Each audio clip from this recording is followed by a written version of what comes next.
नमस्कार दोस्तों, आपका मेरे चैनल करंट अफेयर में स्वागत है। देश दुनिया की नई नई जानकारियाँ देना ही मेरा उद्देश्य है। आज का हमारा टॉपिक बहुत ही इंटरेस्टिंग होने वाला है क्योंकि हम बात करने वाले हैं इसरो के बारे में। जी हाँ, इसरो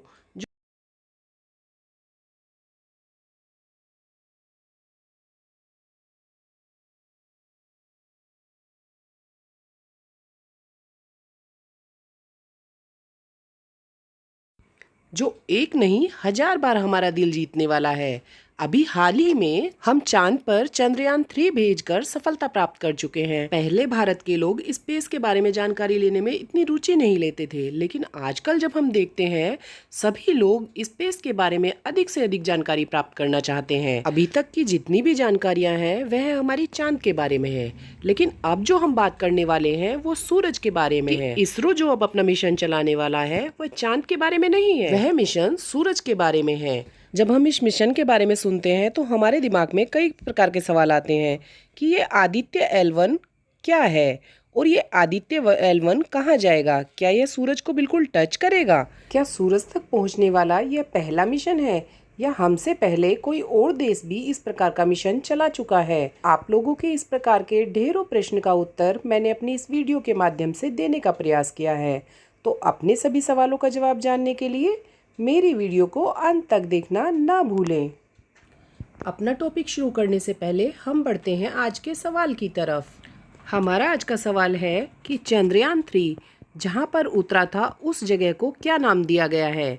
तो इस प्रश्न का उत्तर है चंद्रयान 3 जहां उतरा उसे शिव शक्ति नाम दिया गया है। तो चलो दोस्तों, बिना किसी देरी के शुरू करते हैं आज का टॉपिक। हमारा आज का टॉपिक आदित्य L1 से संबंधित है, जो कि सूरज पर चलाया जाने वाला एक मिशन है। और जहां तक बात करें चांद की, तो चांद पे कोई भी मिशन चलाना सूरज पर मिशन चलाने की अपेक्षा काफी आसान है। हालांकि कठिनाई तो हर एक मिशन में आती है, पर सूरज पे कोई भी मिशन करना इसलिए ज्यादा कठिन है क्योंकि सूरज का टेम्परेचर चांद के मुकाबले काफी ज्यादा है। और जहां तक बात है दूरी की, तो दूरी जो है सूरज की चंद्रमा के मुकाबले पृथ्वी से 15 लाख किलोमीटर और दूर है। वैसे तो 2023 इसरो के लिए एक स्वर्णिम वर्ष रहा है, लेकिन अगर इसरो चांद पर अपना आदित्य L1 मिशन सही से पूरा कर लेता है तो इतिहास में एक और कीर्तिमान स्थापित हो जाएगा, क्योंकि इस कीर्तिमान को स्थापित करने के बाद भारत एशिया का पहला देश बन जाएगा जो सूर्य पर अपना मिशन शुरू कर रहा है।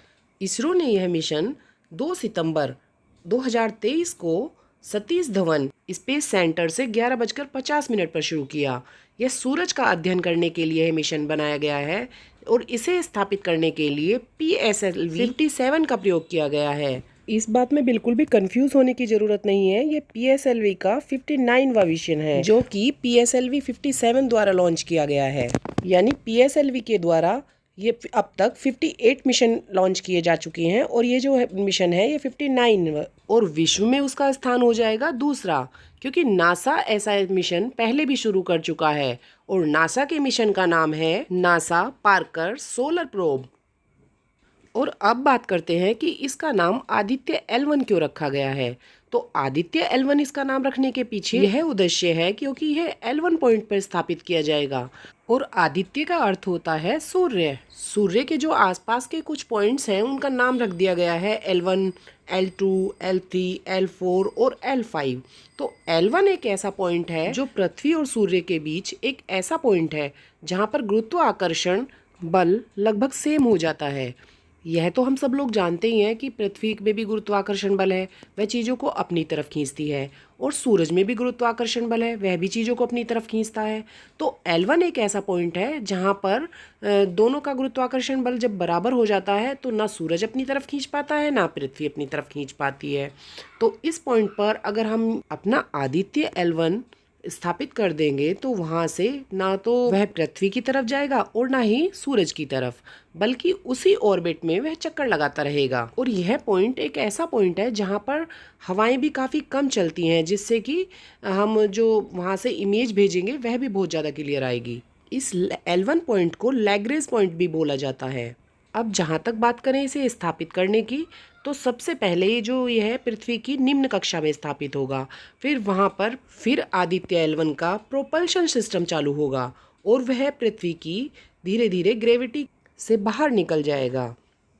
फिर उसके बाद यह L1 पॉइंट का चक्कर लगाता रहेगा और हमें जो सूरज से संबंधित जितनी भी जानकारियां हैं वह हमें प्रदान करेगा। इससे अधिक जानकारी लेने के लिए इसमें 7 पेलोड लगाए गए हैं। और अब बात करते हैं कि यह हमें क्या क्या जानकारियां देगा। यह हमें सूर्य के नज़दीक तारों की जानकारी देगा, सौर फ्लेयर्स यानी कि जितने भी तूफान वगैरह आते हैं उसकी स्टडी करने के काम आएगा। कोरोना का अध्ययन, जो सन का जो बाहरी भाग है उसका अध्ययन कराएगा। प्लाज्मा का अध्ययन कराएगा। प्लाज्मा यानी कि जो सूर्य में जो लिक्विड भरा रहता है उसका अध्ययन यह हमें कराएगा। इस समय जो इसरो के चेयरमैन हैं वो सोमनाथ जी हैं। उनका कहना है कि लगभग यह 125 दिन में अपनी यात्रा पूरी कर लेगा। मैं चाहती हूँ कि आदित्य L1 की इस उड़ान को आप भी मेरे साथ देखें। इन सब के बावजूद यहाँ उपस्थित हुए हैं इस रोमांच को देखने के लिए।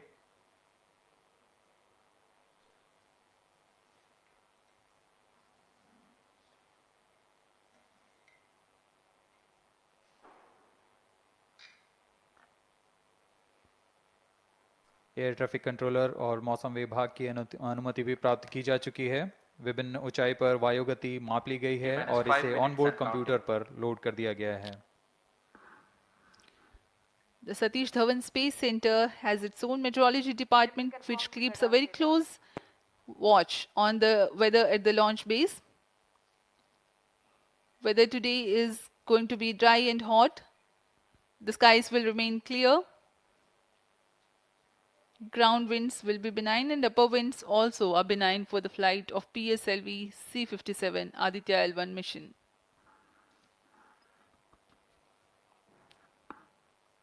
We are 4 minutes, 23 seconds to the launch.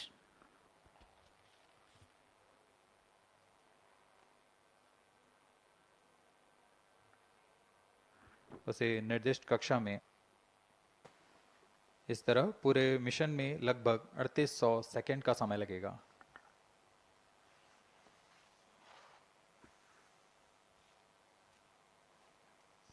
T-3 minutes and counting.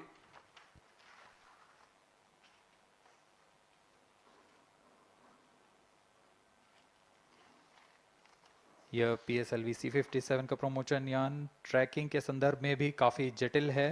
इसे ट्रैक करने के लिए शॉर, पोर्ट ब्लेयर, ब्रूने और बैग स्थित ग्राउंड स्टेशन हमें वास्तविक समय पे यान की जानकारी उपलब्ध कराते रहेंगे। लेकिन चतुर्थ चरण के प्रज्वलन के समय यान हमारे ग्राउंड स्टेशन की दृष्टि से दूर जा चुका होगा। इसलिए शिपबोर्न ट्रैकिंग या शिपबोर्न टर्मिनल को दक्षिणी पैसिफिक महासागर में स्थित किया गया है। वह हमें PS4 बर्न 1 और बर्न 2 की जानकारी उपलब्ध कराएगा। इसके बाद PS4 शट ऑफ और आदित्य L1 के अंतक्षेपण की पुष्टि कुरु फ्रेंच गयाना स्थित ग्राउंड स्टेशन से की जाएगी।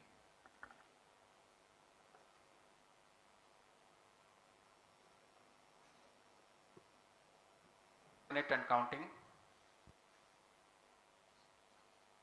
Minus 55 seconds. All subs are armed. Minus 50 seconds. All sequencers armed. तो हमारे साथ बने रहिए। अब 40 सेकंड पर Minus 40 seconds. प्रमोशन किया PS2 जाएगा। VHPP open. Minus 35 seconds. Minus 30 seconds. Real-time programs activated. Minus 25 seconds. PS2 VSPP open. Minus 20 seconds. PS on ignition RMS arm. Minus 15 seconds. 10, 9, 8, 7, 6, 5, 4, 3, 2, 1, 0.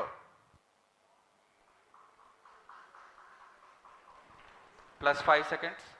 Lift off normal. P1 tracking. P3 tracking. Plus 10 Magnificent seconds. liftoff of PSLV C-57 with Aditya L1 on board. Plus 15 seconds.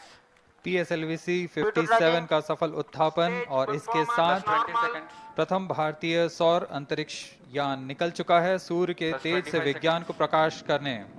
Air lead strap on ignited. इसके साथ ही Plus एक और 30 कदम seconds. है अंतर्ग्रहीय सफर में भारत की उपस्थिति सिद्ध करने का। आप देख रहे हैं PSLV C-57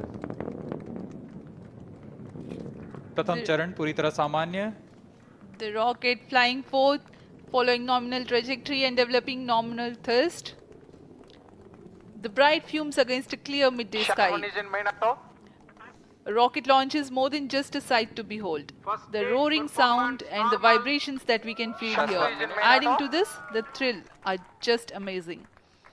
Ground-lit and air-lit strap-ons operating together with the first stage, S-139. Ground lead strap on separated.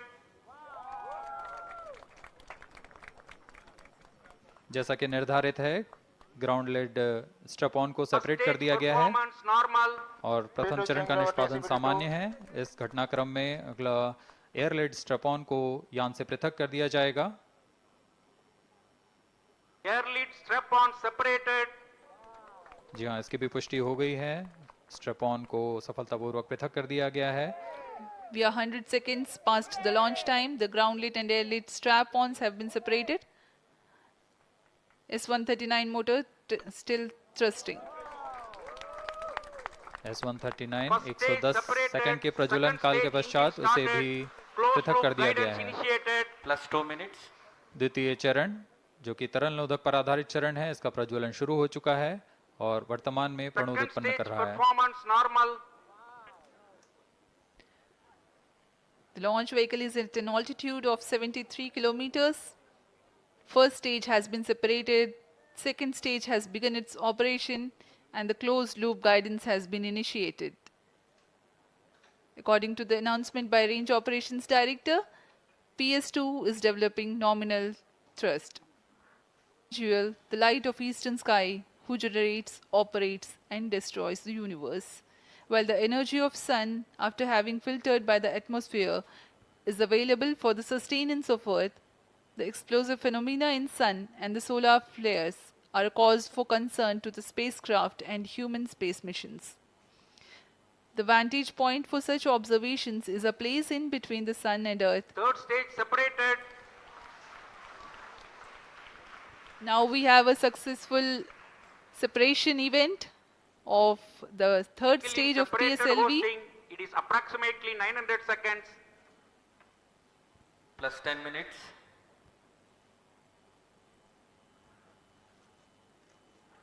जी हाँ, तृतीय चरण को सफलतापूर्वक Still पृथक कर दिया performance गया है normal. और अब PS4 कोस्टिंग फेज पर है। इस दौरान कोई भी प्रणोद उत्पन्न नहीं हो रहा है। यान प्राप्त संवेग से आगे बढ़ता हुआ 600 more seconds or so. 3 L1, L2 और L3 को खोजने का श्रेय स्विस गणितज्ञ लेनार्ड आयलर को जाता है। L1 पॉइंट पर नासा ने पहले ही सोलर एंड हेलियोस्फेरिक ऑब्जर्वेटरी में दूरी लगभग 15 लाख किलोमीटर है और इसे हम एस्ट्रोनॉमिकल यूनिट में 0.01 एस्ट्रोनॉमिकल यूनिट कह सकते हैं। यह पृथ्वी से सूरज की दूरी का केवल 1% है।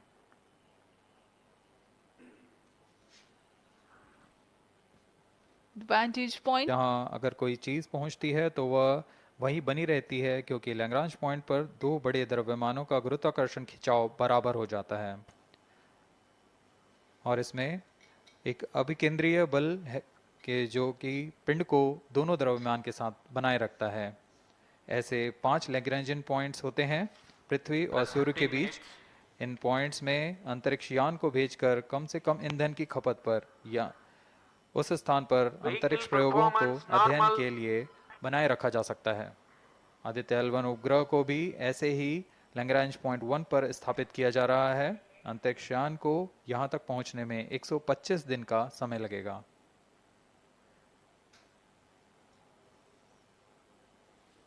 Lagrangian points is the Aditya L1 will not travel directly to the L1 point.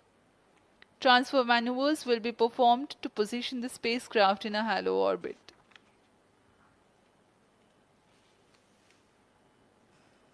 Aditya L1 will first be made to perform maneuvers in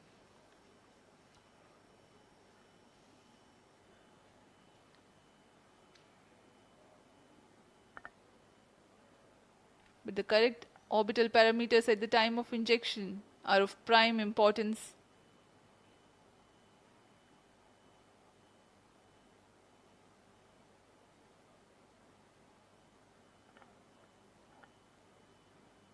अब तक कुल 22 सौर मिशनों को नासा पुष्टि कर दी गई है। और मिशनों को नासा ईसा German Aditya L1 satellite separated. और जिसका इंतजार था वह पल आ चुका है, इसकी पुष्टि कर दी गई है। Aditya L1 Aditya L1 mission accomplished. Handing over to mission director. And we have a confirmation of Aditya L1 separation. The mission has been accomplished. Aditya L1 पृथ्वी से लॉन्च होकर फिर अपनी एक्सक्लेरेशन को बढ़ाकर लगातार 24 घंटे सूरज के बारे में हमें जानकारियां देता रहेगा। और जो इनका मूवमेंट होता है वह गुरुत्वाकर्षण पर आधारित होता है।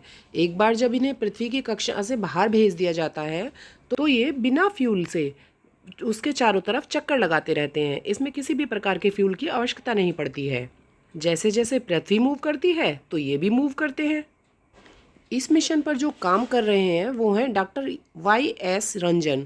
उन्होंने बताया कि इसमें जो 7 पेलोड लगाए गए हैं उसमें से जो 4 पेलोड हैं वह सूरज का अध्ययन करेंगे और जो 3 पेलोड लगाए गए हैं वो 3 पेलोड लैग्रेंज पॉइंट के चारों तरफ चक्कर लगाकर जानकारियाँ देंगे।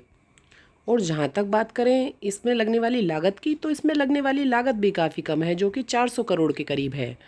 हमारे लिए तो ये काफ़ी फ़क्र की बात है कि जो हमारा भारत देश है वो ब्रिक्स का पहला देश बन जाएगा जो कि सूर्य का अध्ययन करेगा, क्योंकि ना तो इसे चीन कर पाया है, ना रूस कर पाया है, ना ब्राज़ील कर पाया है, बल्कि भारत ही एक पहला एशियाई देश है जो कि इसका सूरज का अध्ययन कर रहा है। हम विश्व में दूसरे स्थान पर हैं क्योंकि नासा का पार्कर सोलर प्रोब इस पर कार्य कर रहा है। और हम जो दूरी ले रहे हैं, जो L1 पॉइंट है जहां पर हम आदित्य L1 को स्थापित कर रहे हैं, वो करीबन 150 मिलियन किलोमीटर दूर है।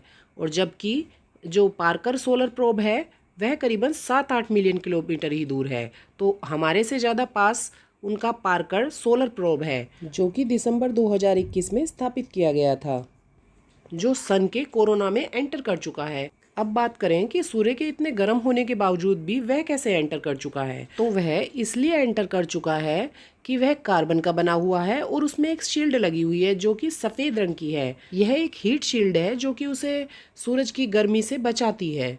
और अब वह सफलतापूर्वक इसी कारण वीनस के आसपास चक्कर लगा रहा है। जून 25 के करीब वह सूर्य के सबसे ज़्यादा नज़दीक होगा। और जहाँ तक बात करें कि इसका नाम पार्कर सोलर प्रोब क्यों रखा गया है, तो इसका नाम पार्कर सोलर प्रोब रखने के पीछे यह कारण है कि जो वहाँ के साइंटिस्ट हैं, नासा के जो साइंटिस्ट हैं, उनका नाम पार्कर था, तो उसी के नाम पर इसका भी नाम पार्कर सोलर प्रोब रखा गया था। मेरे द्वारा दी गई जानकारी यदि आप लोगों को अच्छी लगी हो तो कृपया कमेंट बॉक्स में जय हिंद लिखना ना भूलें। और मेरे साथ वीडियो के अंत तक बने रहने के लिए बहुत बहुत धन्यवाद। मेरे चैनल को लाइक, शेयर और सब्सक्राइब करना ना भूलें। धन्यवाद।